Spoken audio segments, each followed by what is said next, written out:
Hi everyone, welcome back to another episode of The Art of Business English, where we help people like you get the language skills you need for doing business in English. Today I've got episode 174 and going to be looking at some collocations. Now we often use the word strong in collocations with words that are related to facts and opinions. So giving opinions obviously is an essential skill in business. So with that being said, today I'm going to teach you 10 collocations that you can use with the word strong for your next business interaction or business meeting. Now remember, collocations are very common in most languages. They are words that naturally go together.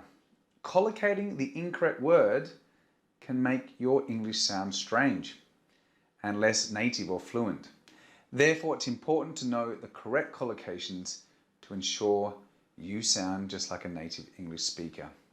Okay, so let's dive in, have a look at 10 collocations with the adjective strong.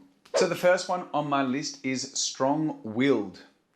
And that basically means that you are determined to do as one wants, or you're determined to do as you want, even if other people advise against it. So let me give you an example. Mark is very strong-willed. It can be very difficult to get him to change his mind once he has decided to do something. So the next one on my list is strong argument. And this means that you have a very convincing opinion about something. Okay, let me give you an example. There is a strong argument here to employ an external consultant to help us work through this problem. So it's very convincing, the idea of hiring an external consultant to work through this problem. All right, the next one is strong commitment. Now, a strong commitment is an extreme promise or pledge. So an example would be, our company shows a strong commitment to providing the best customer service. Okay, let's look at the next one on my list, which is strong opposition. Strong opposition. And this meaning is a refusal to change or accept something. So an example is, we are getting strong opposition from the buyer on the current price offer. Next one, strong criticism. Strong criticism means to harshly judge. So an example would be, the company received strong criticism for its environmental record. Next one, strong support. And this means to back something with conviction. So an example would be, it looks like we have strong support from management on implementing the changes to the staff bonus packages.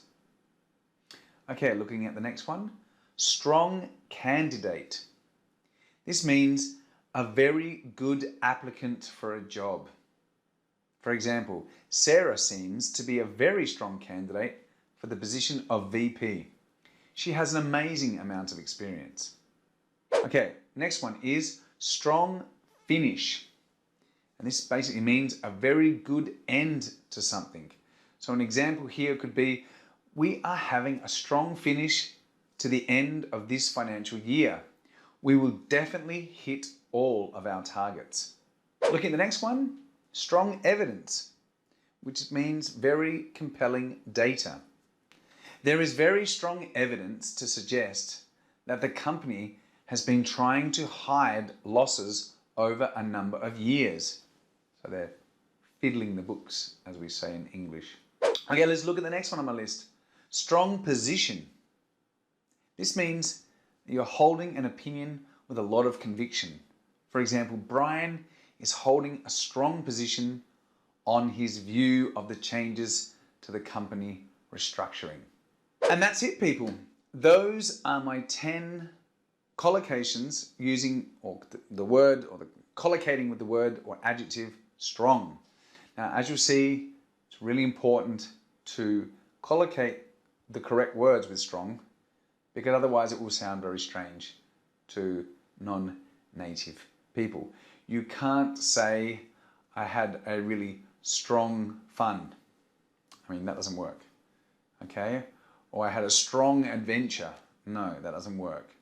Okay, so you need to be careful with the way that you collocate words. Maybe in your native language it would sound okay, but when you do the translation, sometimes people translate things too literally. Okay? So just keep that in mind. That's it then, people. For me, we're almost coming to the end of this, I guess we could say, season. We're heading into the summer, and I'll be releasing the summer series in the next 2 weeks. So all through the month of August, you will be able to catch up on all of the best episodes of the Art of Business English over the past over the past 12 months. And yeah, you can catch up on those. I'm going to be packaging the best ones together so you can binge listen to episodes of the Art of Business English while you're relaxing by the pool and catch up on everything.